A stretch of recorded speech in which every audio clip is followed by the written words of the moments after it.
You said never let me go. You said never let me go. Hey guys, as you all know, I'm AJ, and thank you for tuning into Let's Talk About It. So now you know I got some stuff to talk about. My eyes are red because I'm tired, guys. It's a long day. So as you guys must know is that first of all, I will be moving to Gainesville soon. I love Gainesville. Some of the people are very nice. Some of the people are very nice. It's better than, Palm Beach, Fort Lauderdale, Miami. Ugh. So it's better. I'm drinking my pineapple wine, guys. Go try that bottle I showed you guys before.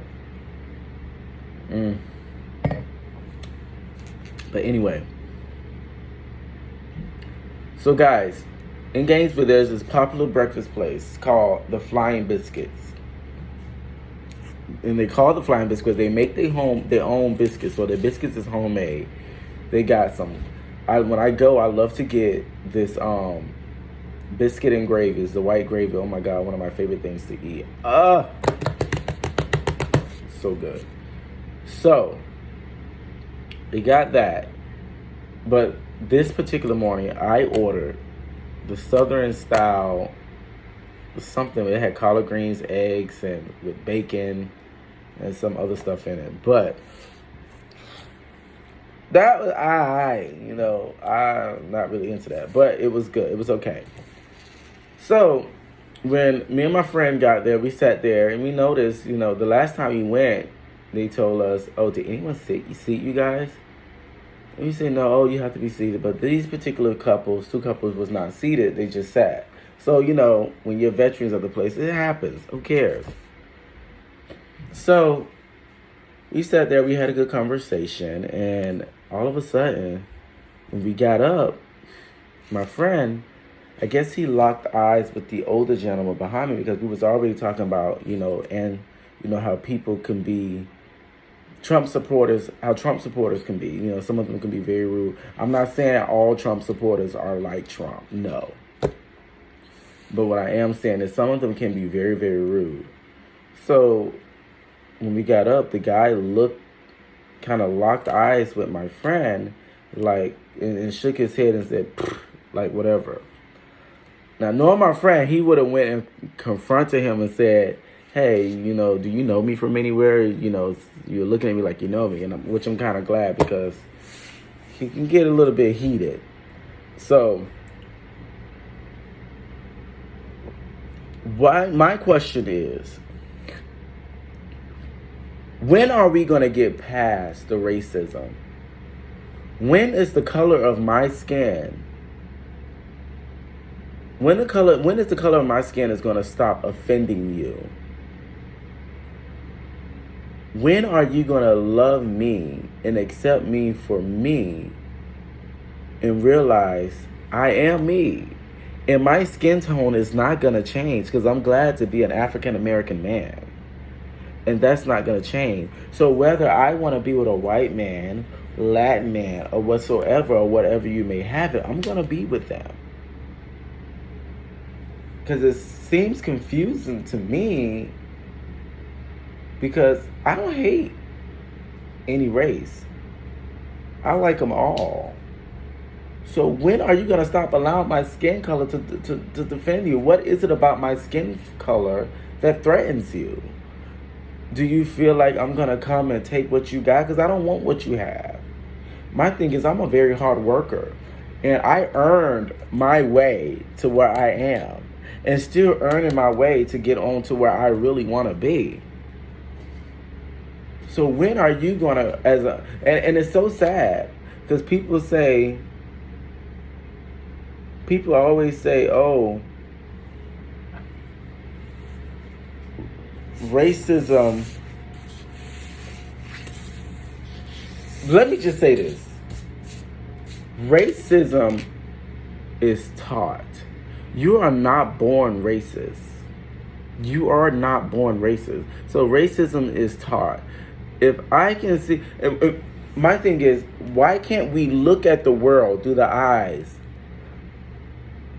of a 5-year-old, 6-year-old child that can sit up there and play with a white little boy, or that can sit up there and play with a black boy, or a Korean boy, or a Latino boy, or a Mexican boy, or whatsoever, Haitian boy, whatsoever you have it, however you want to have it. When are we going to be able to see the world through the eyes of a child and realize, hey, that's just his skin color. That's just her skin color. They are really, really cool. It's a cool person to be around. It's sad that we instill in our children to be that way, because that's not teaching them the right way. We cannot teach our children to be racist. We cannot do that, because now it's going to trigger from our children to our children's children, and from our children's children to our so forth on. So somewhere down the line, that curse has to stop. If I had a child, which you guys know, I work at a male birth control center, darling. If I had children, I wouldn't dare raise my children to be that way. I would teach my children to love anyone beyond their skin color. A lot of my friends are white. A lot of my friends are Latin. A lot of my friends are Puerto Rican. It's just, because I'm a nice person. I'm a friendly person. I love people. I look beyond what's on the outside. I look at here. Because here, it was hold the key. Here, it was matter. That heart. That heart is everything. The heart is everything, darling. Sometimes you have to wake up and say, today would be the day that I make a difference, that I teach my child to love a person for who they are, not for the color of their skin. Today will be the day we wake up and say, hey, son, daughter, today, that little white boy, that little white girl that you say you didn't like, I want you to get to know them. And when you come home, tell me 5 new things that you learned about that individual, about that white little boy, that black little boy. Tell me 5 things.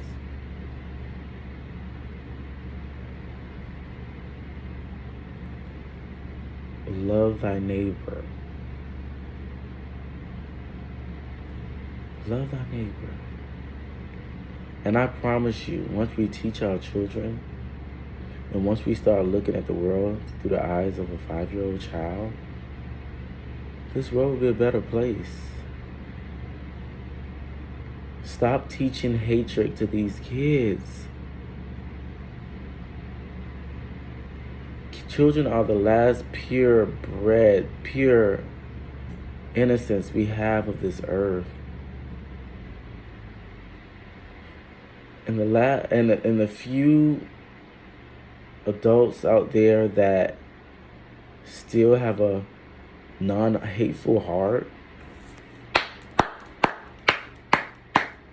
I applaud you. I applaud you. Because that tells me there is still hope. And it ticks me off because they're wanting to take, where they're talking of taking history. They don't want us to learn. They don't want our children to learn about what we as colored black folks had to go through. So when is this racism going to end? I would want my child to learn what his ancestors had to go through. I would want that very much.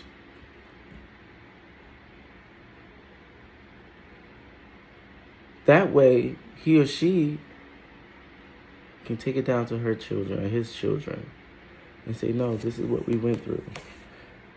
This is starting to remind me of one of my favorite movies called Sarafina. And a lot of you know Serafina with Whoopi Goldberg. She played in it as the teacher that was arrested because she was teaching the history, the African history. And then had to change it up when the white soldiers came in and started saying the white people are doing these things for us and that things for us and all of that, knowing that it wasn't true because they were killing them all off.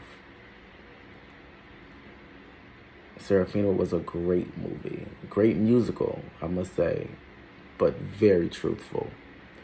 All right, Nelson Mandela, rest in peace. But I must say this, guys. I love you all. Let's kick racism to the side and let's show those other people that's afraid to love a black boy or a white boy or a white girl or a white boy.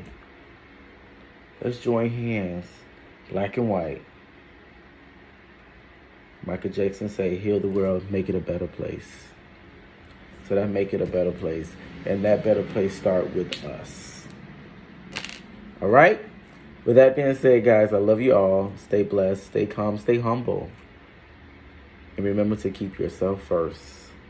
And love thyself first before you can love anybody else, Jesus. You know, RuPaul said it best. How you going to love somebody else when you can't love yourself? I love RuPaul. Get it, girl. But with that being said, this is AJ signing off. Bless it.